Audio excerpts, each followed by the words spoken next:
reflexão de hoje, pensando a respeito dessa renovação teológica, ética e espiritual da igreja nesse ambiente ligado à secularização. Algumas dicas de leitura interessante. Um livro já conhecido, mas a leitura atenciosa dele, especialmente quando vai falar da transição da Idade Média para o mundo da modernidade, com o enfoque do que acontece no pensamento racionalista, empirista e iluminista. O livro do Colin Brown, Filosofia e Fé Cristã, é uma leitura que é bem interessante, uma alternativa para pensar sobre a ética com as suas dificuldades, partindo de uma organização hierarquista que tem o seu lugar na discussão sobre o assunto. Tem o livro do Norman Geisler, dessa vez uma edição revisada e ampliada, que é uma leitura bastante útil. Talvez um dos livros mais elogiáveis da Vida Nova é uma discussão um pouquinho mais detalhada do Moreland, do Craig, sobre filosofia e cosmovisão cristã. Então, quem quer uma leitura um pouquinho mais densa, mais detalhada, são literaturas bastante úteis.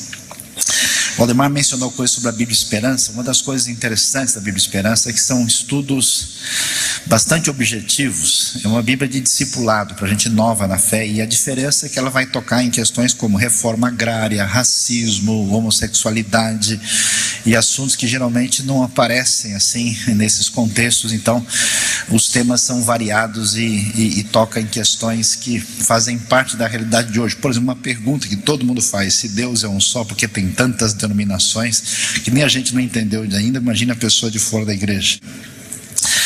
Pensando hoje sobre essa questão da secularização, eu gostaria de começar lembrando para a gente do livro de Eclesiastes, capítulo 12. Ele vai terminar dizendo: que grande ilusão, versículo 8, tudo é ilusão, diz o sábio, tudo é ilusão. Além de ser mestre, o sábio também ensinou conhecimento ao povo, refletiu, examinou e organizou muitos provérbios. O sábio procurou achar palavras agradáveis e escreveu com propriedade discursos plenos de verdade. As palavras dos sábios são como aguilhões. As palavras reunidas dos mestres, dadas por um único pastor, são como pregos bem fixados. Além disso, meu filho, atenção, produzir muitos livros é algo que não tem fim. As editoras têm descoberto isso. Estudar demais deixa o corpo esgotado. É a vez de vocês descobrirem. Agora que já se disse tudo, aqui está a conclusão: teme a Deus e obedece aos seus mandamentos, porque esse é o propósito do homem. Porque Deus levará a juízo tudo o que foi feito, e até tudo que está oculto, quer seja bom, quer seja mal. Quando nós vamos pensar em secularismo ou secularização, de imediato nós temos uma tendência a olhar essas palavras dentro da nossa trajetória histórica e religiosa, entendendo a coisa do ponto de vista de alguma coisa muito negativa, que precisa principalmente ser enfrentada e combatida. Mas antes de a gente entrar na questão da maneira talvez mais apologética, seria muito interessante olhar o histórico desse processo, para a gente entender como é que as coisas aconteceram e como é que isso, em primeiro lugar, faz parte do componente da construção da sociedade em que vivemos, na nossa geração, e como é que nós somos cristãos, testemunhamos, e especialmente a igreja, diante desse cenário, tem condição de ser revitalizada, capaz de achar-se a si mesma nesse processo e achar o vínculo com a comunidade que está do lado de fora da igreja. Acho que a primeira questão para a compreensão de secularização tem a ver com a secularização do ponto de vista da mudança de enfoque que nós temos na cultura ocidental quando a gente sai da Idade Média para a Idade Moderna. Secularização, secularismo, quando nós lemos os livros que tentam decifrar ou pelo menos definir esse termo, eles falam geralmente do movimento cultural que vai na direção daquilo que é chamado de laico. É uma espécie de tendência à libertação da hegemonia do pensamento religioso na compreensão da realidade do mundo.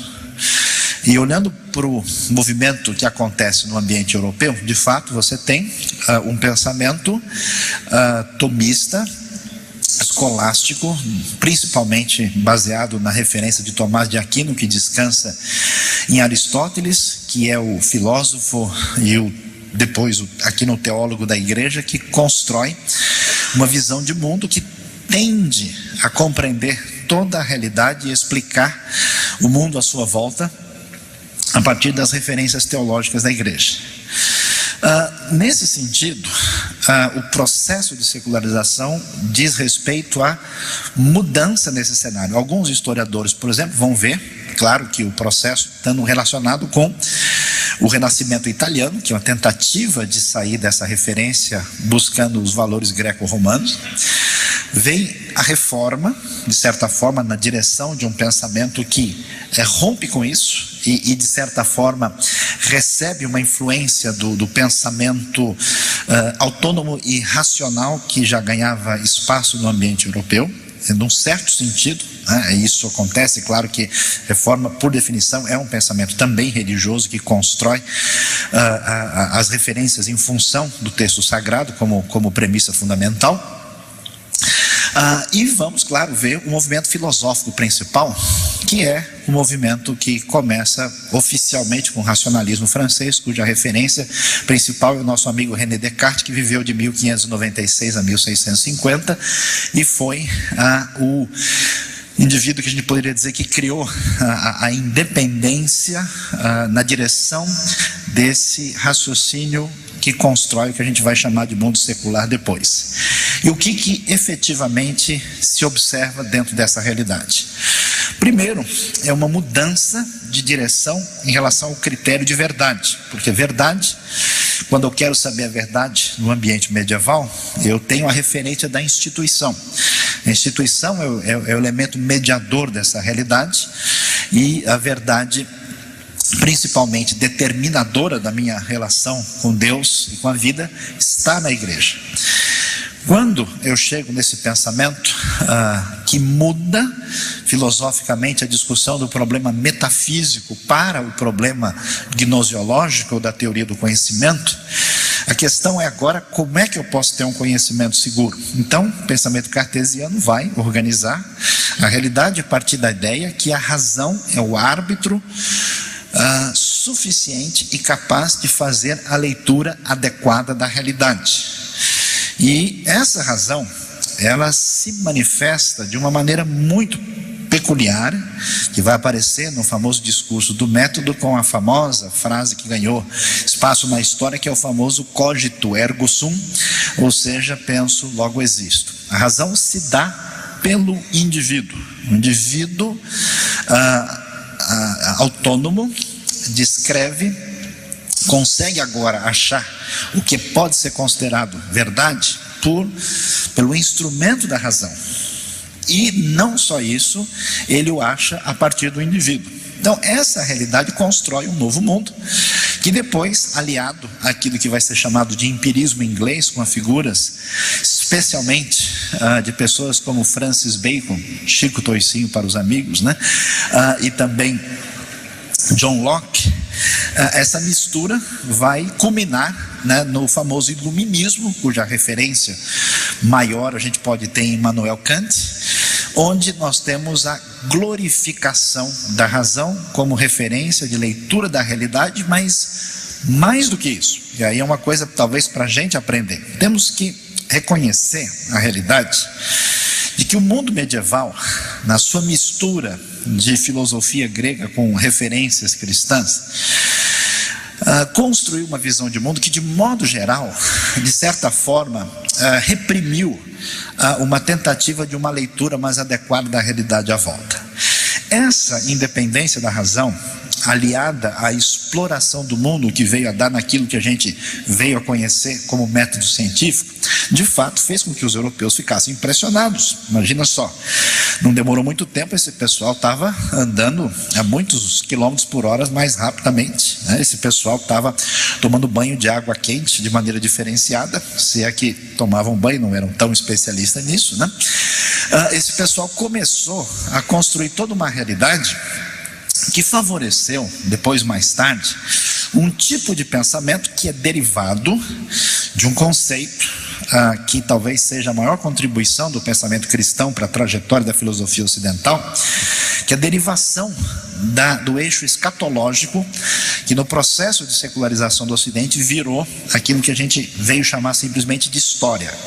É a ideia desenvolvimentista, teleológica, progressiva, que foi readaptada e deu origem ao pensamento historicista, hegeliano mesmo, e inspirou grande parte do pensamento positivista, que criou toda essa ideia que a gente herdou. Aliás, tem uma bandeira que até hoje está escrito Ordem e Progresso, não sei se a gente lembra e conhece bem, essa ideia de pensamento que se desenvolve e com eixo histórico de compreensão da realidade, associada à ideia de que através da razão e do método científico nós vamos construir uma realidade adequada ao ser humano, onde viveremos para sempre, forever and ever, amém. Então o fim do filme é espetacular, extraordinário. Então criou-se aquilo que muitos gostam de chamar de mito do progresso, toda uma referência de pensamento nessa direção, o que acabou trazendo uma dificuldade na trajetória do pensamento, vamos dizer, cristão, na história da teologia e na relação das igrejas com isso. O que isso causou nesse processo? Primeiro, causou um distanciamento de muita gente treinada intelectualmente das referências historicamente entendidas da fé. O predomínio da razão trouxe uma leitura exaustiva e dominante do eixo da razão em relação à experiência da fé, que fez com que a interpretação da religião, da experiência de fé, de qualquer coisa ligada a isso, fosse entendida de duas maneiras: ou como ignorância mesmo, uma espécie de raciocínio mais primitivo, ou no mínimo como uma compreensão de uma fase inferior da humanidade ainda não devidamente treinada nas suas capacidades racionais. Aquela famosa ideia positivista, que a gente saiu de uma idade religiosa, entrou numa idade filosófica e agora estamos sim na idade da razão e da ciência, e as coisas serão diferentes. Consequentemente, houve um distanciamento, houve uma espécie de batalha, de luta, uma espécie de confronto crescente, onde aconteceu um distanciamento. Muitos ambientes religiosos se tornaram bastante refratários. Essa famosa ideia que a gente tem até hoje, né, de que ciência e filosofia podem fazer mal à saúde espiritual das pessoas, por isso é bom, se tomá-las tem que ser em gotas bem de leve para não prejudicar a nossa saúde.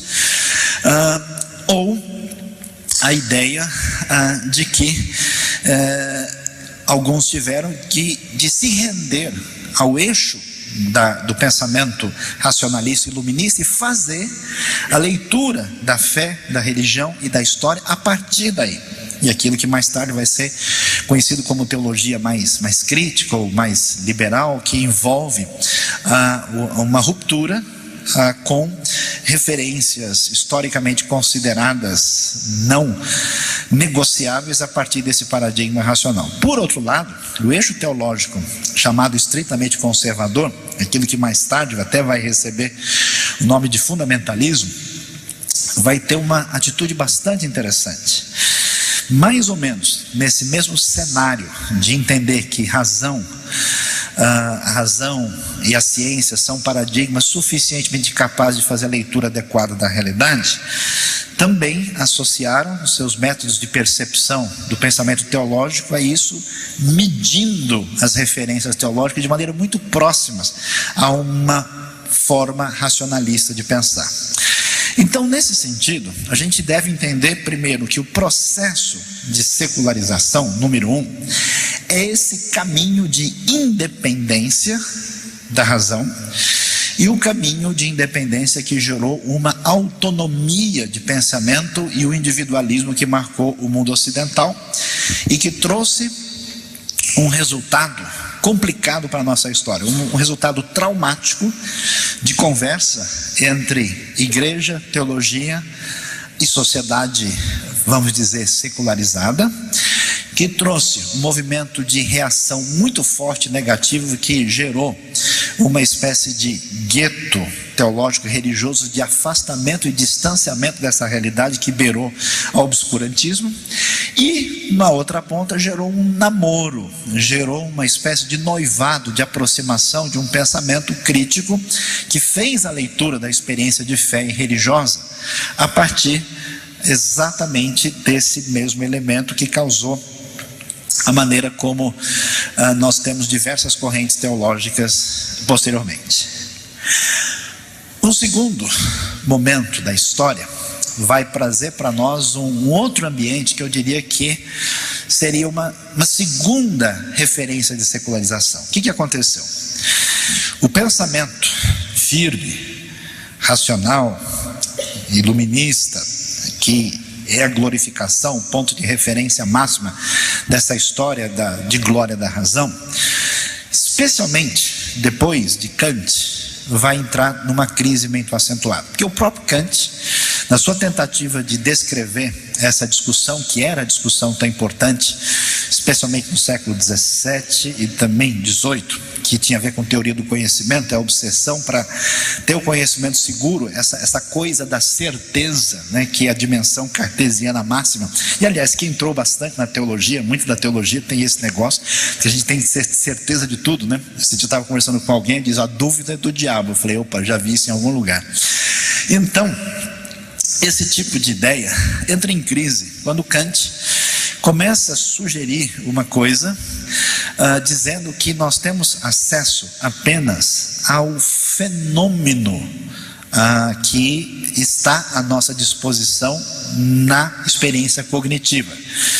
E que nós, na verdade, temos uma ação muito significativa do sujeito na experiência do conhecimento. Não é tão determinado pelo objeto assim, a gente raciocina nas categorias de tempo e espaço, e essa relação entre o sujeito e o objeto, o sujeito tem uma participação predominante extremamente significativa, e Kant vai dizer que a essência da coisa, ela é percebida e ela é o que é chamado de universo numênico e que não é acessível de fato. A gente tem acesso somente ao fenômeno e nunca ao número, a essência da coisa. Com isso, muitos estudiosos dizem que a partir de Kant a gente tem o que eles gostam de chamar de definição do que vai ser conhecido como agnosticismo metafísico. Não é possível até se chegar ao acesso à essência das coisas a nós, somente como elas se nos manifestam. E a partir desse movimento começa a surgir uma outra direção, que a gente pode chamar de um processo de desconstrução. Aquela vontade tão deliberada de compreensão da realidade, de acesso ao conhecimento seguro, de glorificação da razão, começa a sofrer diversos questionamentos na própria história da filosofia. Vão surgir escolas de pensamento que começam a dizer que a realidade, na verdade, do ser humano é governada não pelos elementos racionais, mas por elementos de outra ordem, que são considerados não racionais na sua base e que, na verdade, explicam melhor a realidade e a condição humana. Interessante, por exemplo, ver o pessimismo de Arthur Schopenhauer, tentando mostrar que, em vez do ser humano ser governado por essa sintonia tão harmonizada de construção da realidade a partir da razão, que nada, uma explosão de forças difusas fazem parte dessa realidade, e a nossa vida é constituída de paixões e forças que nos dominam e não a razão. É nessa base que a gente vai entender, por exemplo, o pensamento de Freud, que vai começar a dizer que grande parte das nossas decisões e ações se dão de modo inconsciente, mesmo que o indivíduo tenha uma realidade percebida e elaborada, por trás se escondem referências que têm a ver com a constelação familiar problemática e que se transvestem de outra forma e se escondem no indivíduo através de elementos simbólicos que podem ser descobertos, percebidos, lidos, interpretados para perceber como é que ele faz a sua construção de realidade. A razão vai perdendo espaço de tal maneira que cresce aquilo que vai deflagrar, por exemplo, um pensamento como o de Nietzsche, que questiona claramente se pelo menos nós temos de fato condição de apreender adequadamente qualquer objeto. Eu olho para uma cadeira e, para começar, nem enxergar a cadeira inteira eu não consigo. Além de enxergar só parcialmente a cadeira, eu crio uma imagem da cadeira na minha cabeça. E essa imagem, quem disse que tem muita ou qualquer relação com o objeto, que já nem foi visto direito. E para piorar as coisas, ao fazer referência a essa imagem, eu uso uma sequência fonética, cadeira, absolutamente, vamos dizer, aleatória, que não há suficiente cadeirice na cadeira para que ela receba esse nome.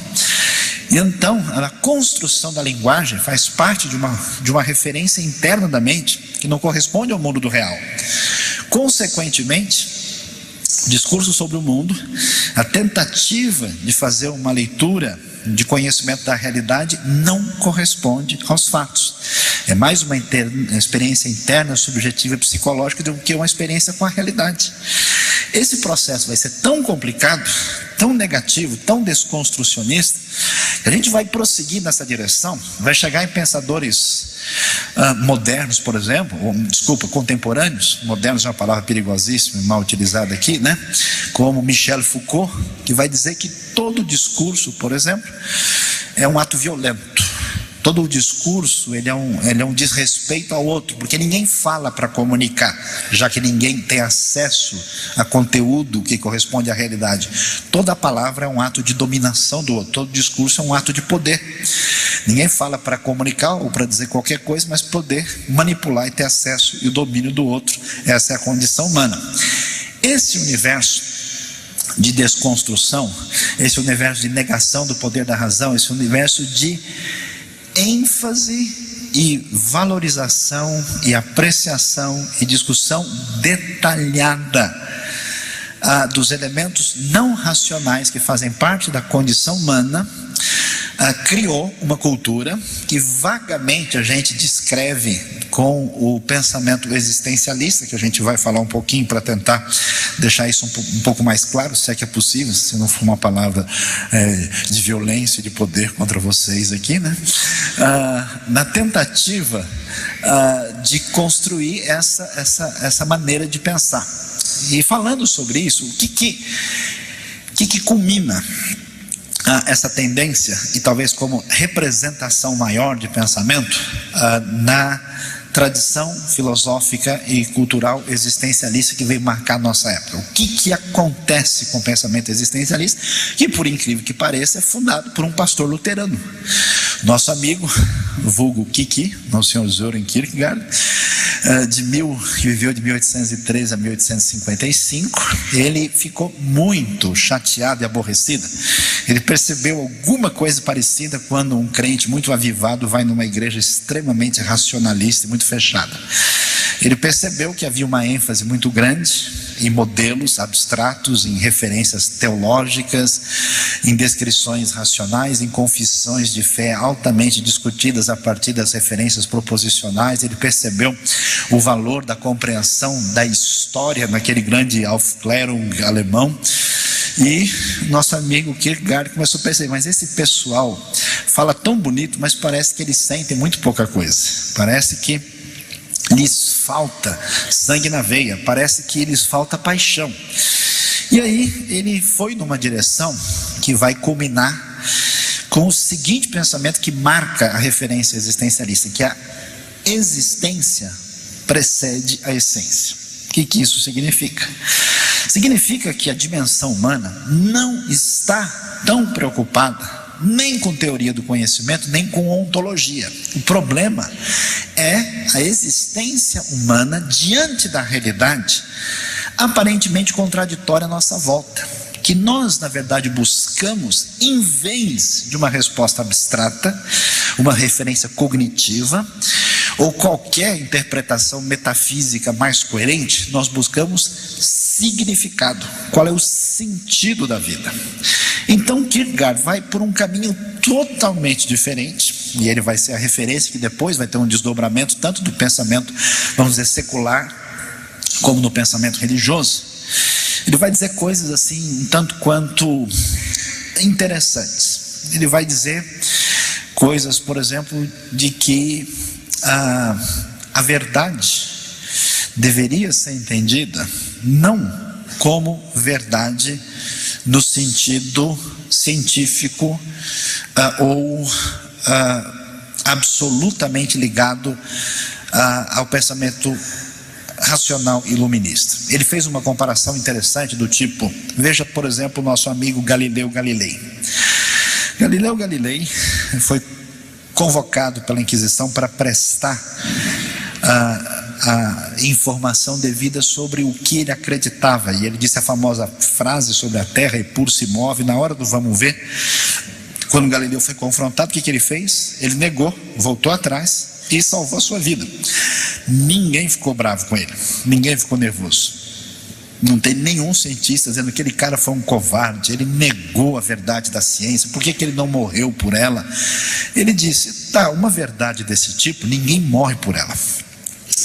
Mas a verdade da fé, ele vai escrever um livro chamado Verdade e a Subjetividade, mas a ideia fundamental não é que ele está contrapondo, dizendo que a verdade não é segura. Verdade, segundo a fé, é verdade pela qual vale a pena morrer. Então, se alguém for chamado para falar sobre a sua experiência com Deus e com Cristo e negar a fé, é muito diferente de negar a fé como Galileu negou, é outra coisa. Então, essa verdade não é um tipo de verdade que se circunscreve apenas dentro do ambiente racional, proposicional ou limitado dentro da abstração da construção filosófica europeia até então. Tanto é que ele vai dizer coisas muito interessantes. Por exemplo, ele diz, imagina um indivíduo que não defender a fé. Ele falou, não é possível defender a fé. Quem defende a fé é incrédulo. Porque você pega alguém vendendo ouro e fala, escuta, compra o ouro. Mas por quê? Porque o ouro é bom, ele é muito precioso, uma coisa impressionante, o ouro é muito valioso. Se alguém faz isso, alguém começa a pensar, deve ter alguma coisa errada com isso. Como é que ele pode querer defender o ouro? E no raciocínio dele, ele diz, não, olha, quem defende a fé é o incrédulo, porque considera uma outra referência como padrão para valorizar a fé. Solte a fé do jeito que ela está, porque ninguém acredita por causa da razão, mas apesar dela. Ou seja, o eixo de pensamento muda completamente. A realidade tem a ver com a experiência de fé considerada a fé como um salto no escuro, como experiência subjetiva profunda, como experiência apaixonante e como a experiência que carrega a vida de significado e dá verdadeiro sentido à existência, saindo fora desse foco que lia a experiência religiosa anteriormente a partir do eixo racional. Esse pensamento existencialista, apesar de diversos existencialistas cristãos, destaque para alguns, por exemplo, como Gabriel Marcel, pensador francês muito interessante, que focaliza a questão do altruísmo no seu pensamento como referência fundamental nessa construção existencial, ou até o impacto disso no judaísmo, como você tem em Martin Buber ou em alguns outros pensadores significativos.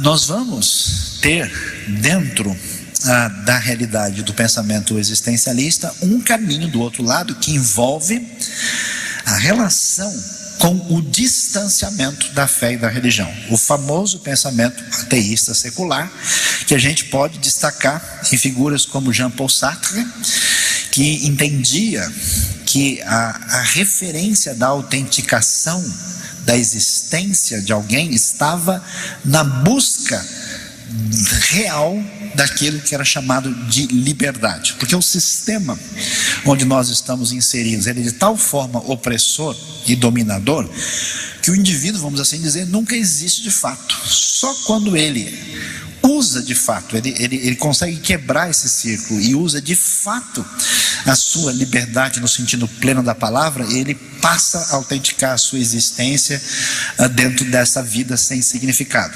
Sartre, Albert Camus e alguns outros pensadores vão desenvolver uma espécie de existencialismo ateu, crítico, negativo contra a religião.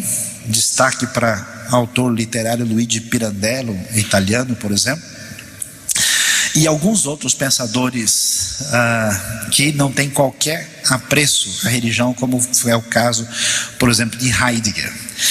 Essa sombra negativa que alimentou os meios acadêmicos europeus, influenciou também a América do Norte e em parte a intelectualidade brasileira, apesar de que no Brasil a gente teve uma força maior de formação da intelectualidade, talvez mais pela linha marxista, por causa da questão política, da questão da América Latina, mas os meios de comunicação, os filmes considerados mais eruditos, os filmes mais cabeça, as referências principais, muito dessa cultura existencialista fez parte da sociedade.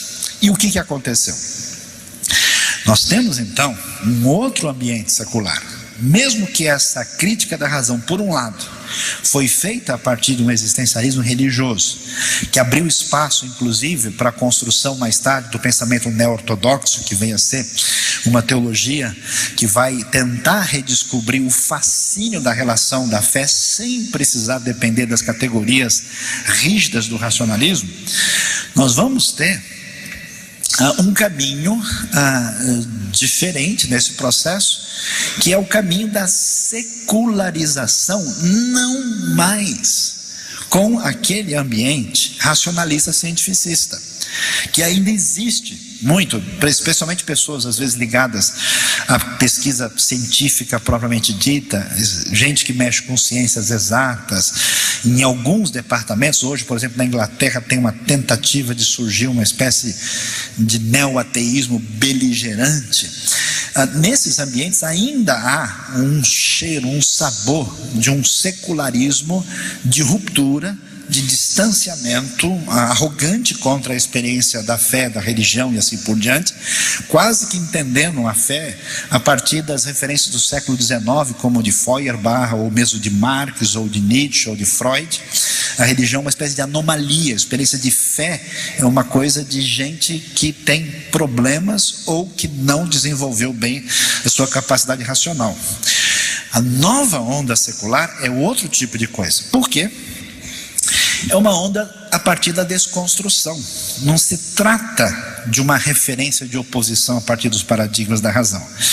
É uma onda de pensamento desconstrucionista que é marcada principalmente pelo desespero de falta de referência, que não tem referência do divino, que desmanchou grande parte das referências construídas à nossa volta e que dá, no final das contas, naquilo que muitos pensadores têm chamado de pós-modernidade ou a modernidade líquida, como preferem Zygmunt Bauman ou Jean Baudrillard, aquela realidade de desaparecimento de centros de referências para a organização do mundo, onde tudo passa por um processo de desmanchar de solidez, e nós vivemos aí nessa maresia, nessa indefinição, sendo reféns de referências particulares. O verdade não é mais verdade da instituição, verdade não é mais verdade da razão, nem verdade subjetiva, apaixonada e intensa. Verdade é consenso, é intersubjetividade, é a verdade do grupo, da tribo, é a verdade do consenso social em que nós estamos inseridos, e naturalmente é uma referência, vamos dizer, provisória e há um senso há uma espécie de nuvem escura de falta de definição. Perde-se o raciocínio teleológico, parece que há uma busca intensa de sensorialização das pessoas para poder enfrentar a vida quase de maneira narcotizada. Quem foi construído e elaborado no pensamento, por exemplo, moderno, com razão e com história, é utópico, sonha, tem elementos românticos na cabeça, quer construir, está indo para algum lugar. A nova realidade de pessoas criadas dentro da nova gelatina liquefeita do pensamento contemporâneo traz um senso de indefinição e uma ausência de utopias e de interesse de modificação. Agora, isso é muito complicado, muito problemático, porque talvez a última análise interessante que mereça ser mencionada nesse processo é aquilo que é feito de maneira muito significativa, e eu acho que vocês devem procurar entender e saber, que foi feito pela Escola de Frankfurt, especialmente com pensadores como Adorno, Horkheimer e Herbert Marcuse, dizendo que aquilo que a gente discutiu sobre razão tornou-se meramente razão instrumental e prática, porque a nova sociedade, com o conceito de poder da mídia a partir do desenvolvimento técnico e tecnológico que nós tivemos recentemente, trouxe para nós uma máquina poderosa, que é essa máquina capaz de construir o que a gente chama a indústria das massas, e que é tão impressionante o poder dessa realidade que todas as coisas passam por um processo de pasteurização e a serem condenadas como mercadoria. Até mesmo a própria ideologia, por exemplo, marxista ou de esquerda, ou de qualquer nome que nós queiramos dar, ela vira mais uma moeda dentro dessa realidade. Tornou-se assustador descobrir hoje que o principal poder do liberalismo e do capitalismo contemporâneo é o comunismo chinês. É a coisa mais valiosa nesse sistema de troca, um negócio que ninguém poderia imaginar talvez há 20, 30 anos atrás.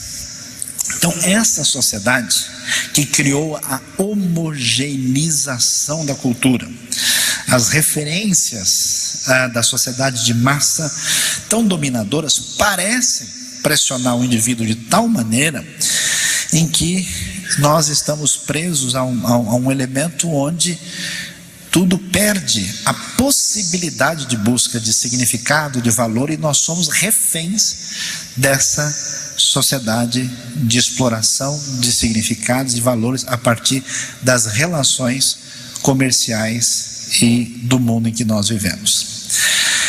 Então isso traz um problema para nós, muito mais complicado. Quer dizer, além de nós termos uma secularização que envolve o pensamento crítico, racionalista, iluminista, que persiste em alguns meios, numa relação de distanciamento e de ruptura com o pensamento cristão ou religioso, nós temos uma cultura de desespero, de falta de direção, alimentada por uma espécie de existencialismo ateu, que trouxe um distanciamento significativo da realidade da experiência de fé.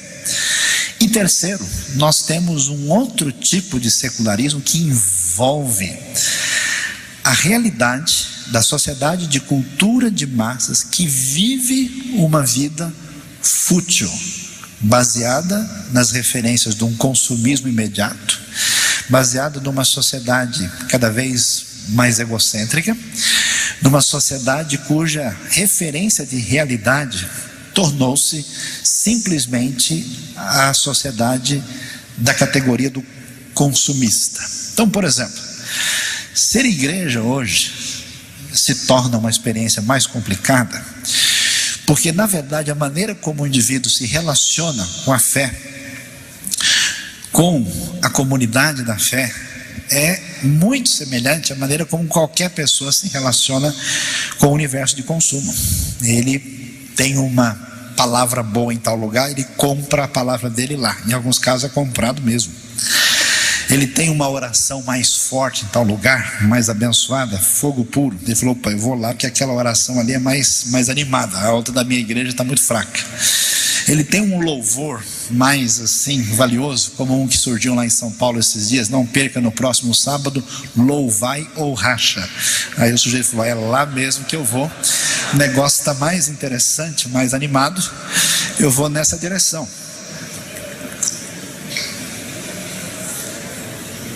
O que acontece? A relação dele, qual a ideia de um indivíduo religioso evangélico comum? Ele precisa consumir palavra e louvor. E agora ele pode conseguir até isso na internet, às vezes até gratuitamente. Daqui a pouco você pode receber a ceia do Senhor por e-mail, um arquivo que faz, o cara bebe em casa. Então o conceito de pertencer, o conceito de fazer parte da comunidade, a ideia de servir, começam a entrar numa relação de crise muito acentuada. Então o que eu gostaria que a gente pensasse hoje é, primeiro, na complexidade que existe no processo de secularização, que a gente mostra nessas três tendências distintas. Segundo, que secularização não necessariamente é vista apenas como um elemento negativo. Interessante perceber o exagero e o processo em que ele foi longe demais. O famoso teólogo de Harvard, o Harvey Cox, quando ele falou sobre a secularização, dizendo que ele entendia que o pensamento ocidental era derivado de um processo de secularização que começou na Bíblia. Como assim?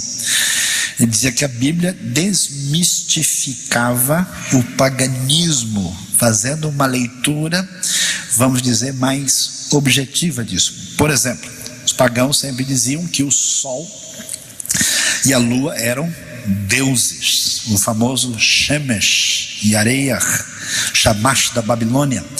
Então o texto bíblico não vai usar isso, vai dizer que é o Maor Hagadol e o Maor Hakatan, ou seja, luminar maior, luminar menor, dizendo, ó, o que vocês estão chamando de Deus não passa de uma luz mais grande, vocês não perceberam não, seus ignorantes.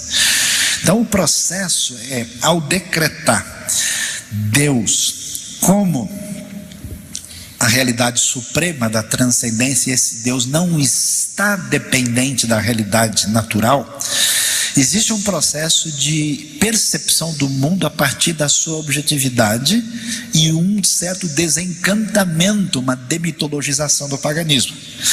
É claro que o pensamento dele muito provavelmente foi longe demais, mas talvez nos ajude a entender que o universo secular que tentou enxergar a experiência cognitiva mais objetiva, mais pelo primário da razão, tem elementos incomuns com o conteúdo do raciocínio do pensamento bíblico. Por isso que isso até surgiu no ambiente europeu inicialmente. Que o universo do pensamento existencialista, que teve a sua face de tentar ressaltar a experiência do desencontro com a realidade à nossa volta, é o Angst de Heidegger, né? O sentimento de estranheza por estar no mundo, tem bastante elemento em conexão com o próprio pensamento bíblico.